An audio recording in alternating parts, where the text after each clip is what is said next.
Hello, everyone. Hi, it's Dr. Echo, your happy brain pediatrician, here for another episode of Glow with Health with me, with Dr. Echo. So, today we're going to talk about why is it so critical to have your child get an evaluation early. And when I say early, I mean in the first 5 years of life.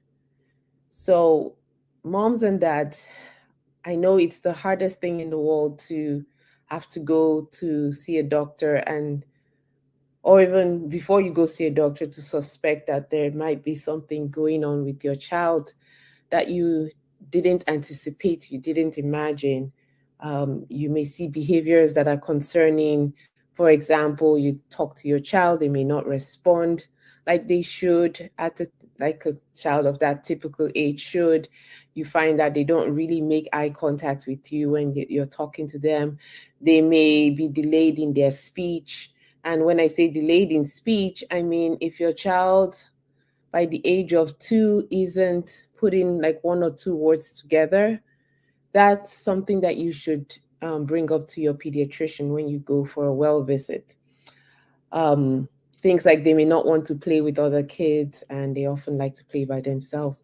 As parents, we know innately, we know our children better than anybody else. And so it's um it's so important not to deny that inner voice, the inner knowing that we have, that there might be something going on with your child. And why do I say it's so important for you to get a diagnosis, or at least to discuss your concerns with your child's pediatrician or your child's healthcare giver, is because while we are thankful that the brain is able to heal itself and you're not stuck with the brain you have, the very first 5 years of life is critical. That if there's changes going to be made in terms of if your child has a speech delay, like starting to work on their speech, if they have difficulty with motor skills, opening cans or tying shoelaces, things like that,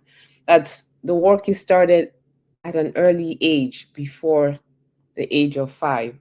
Now, that's not to say if your child hasn't gotten evaluated before after the age of 5, then all hope is lost. Not at all. But for those parents who have any suspicion of anything being wrong, it's always best to ask. I always tell my parents that I care for, there is no such thing as a stupid question. It's always better to ask and bring up your concerns that you may have than to squish them and to hope that it's not, right? Because in terms of autism specifically right now, that we're discussing, if if you do get your child evaluated, children can be evaluated from the age of 18 months all the way and on. And so if by 18 months you have concerns and you bring it up to your pediatrician and you're able to get an evaluation done, then support services can be put in place for you and your child, so that your child can thrive, so that your child, things can get better. So if we start working on your child's speech, for example, at 18 months, at 2 years of age, then they're more likely to make more progress than if we start working on their speech at age 6, 7, 8. You understand?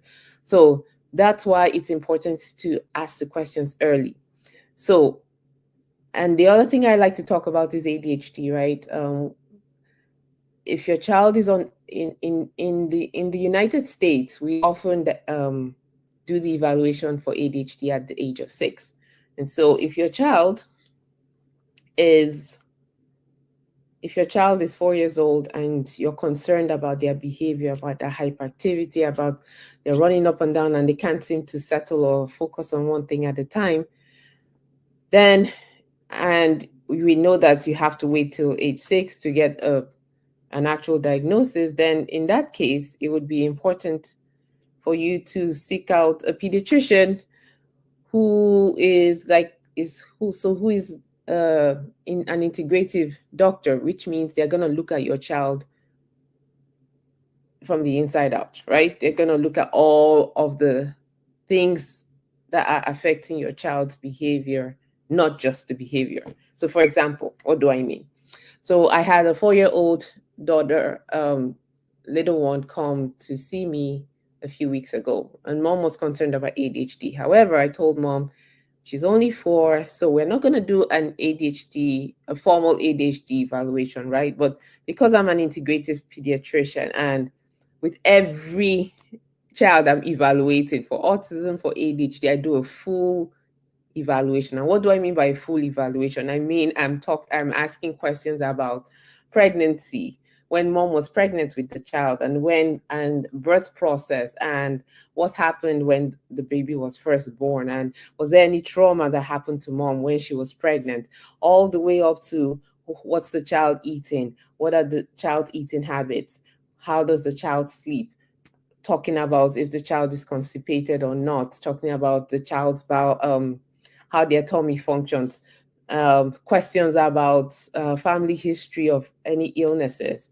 And so it's not, I don't focus just on the behaviors to make a diagnosis for autism. I'm looking at the entire child, because it's so critical to do that and not just focus on, okay, these are the behaviors I'm looking at that should give me this diagnosis, because there's sleep will affect the way your child behaves, right? If your child is not getting enough sleep, if your child has difficulty falling asleep or staying awake all night, they will not behave well. Without even any other issues going on. When think about yourself as an adult, when you don't sleep well, you don't function well. And it's the same thing with children. When they don't sleep well, they don't act well. And I'm not saying that sleep causes autism, but I'm saying that it definitely plays a part in the way your child behaves. So it's so critical to address all these other underlying concerns, which is the way I practice as an integrated pediatrician.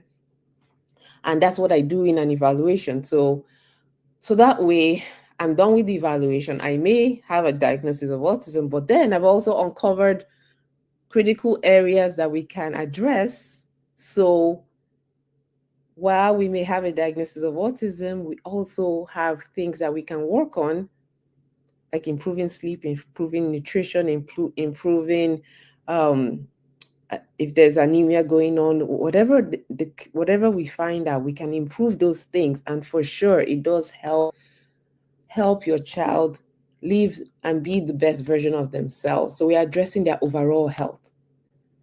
So that's what Glow Pediatrics does. We address the overall health. And so back to this story about the 4-year-old, right? So mom comes in, I see the child, I ask all my questions, I'm observing the child as well, and I make recommendations to mom, and we start working on her sleep. It turns out the child doesn't sleep well at all. Like, it's hard for her to go to sleep.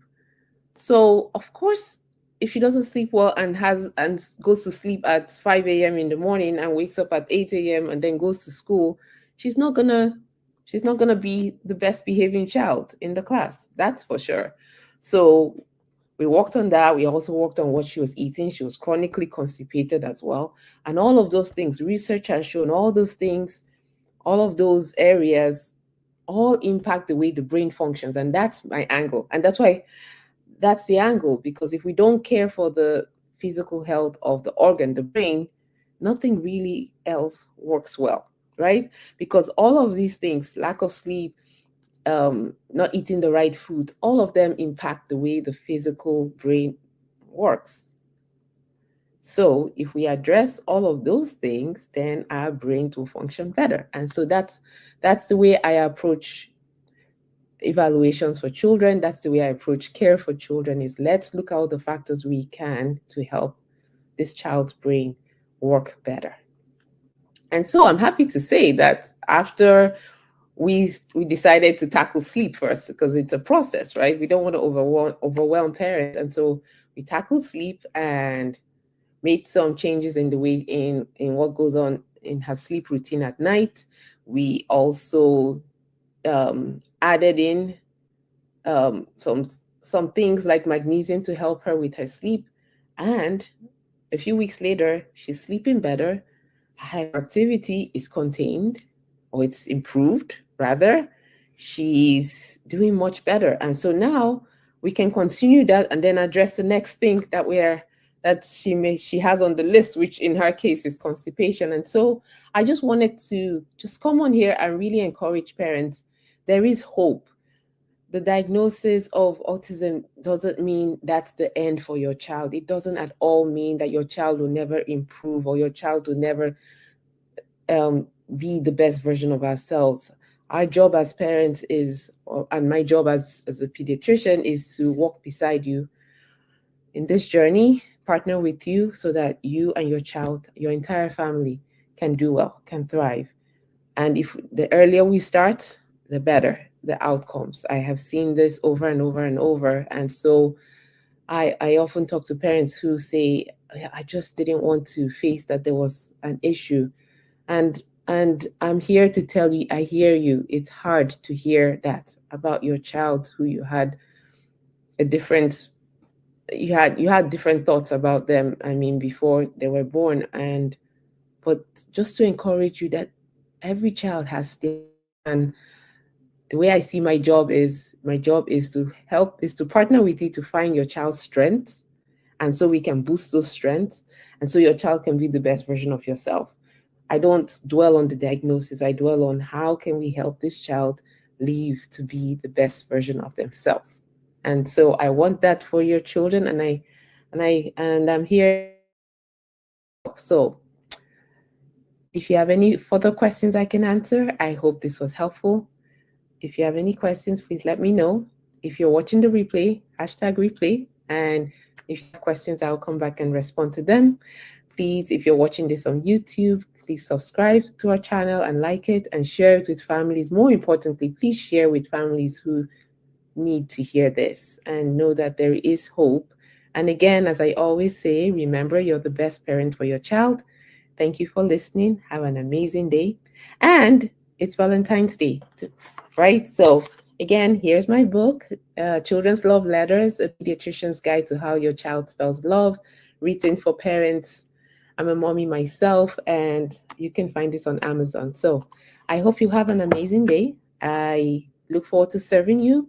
I have a group program for parents of children with ADHD and autism, and we're accepting new parents in there, and look forward to serving you and helping you and your family thrive and glow with health from the inside out. Have an amazing day.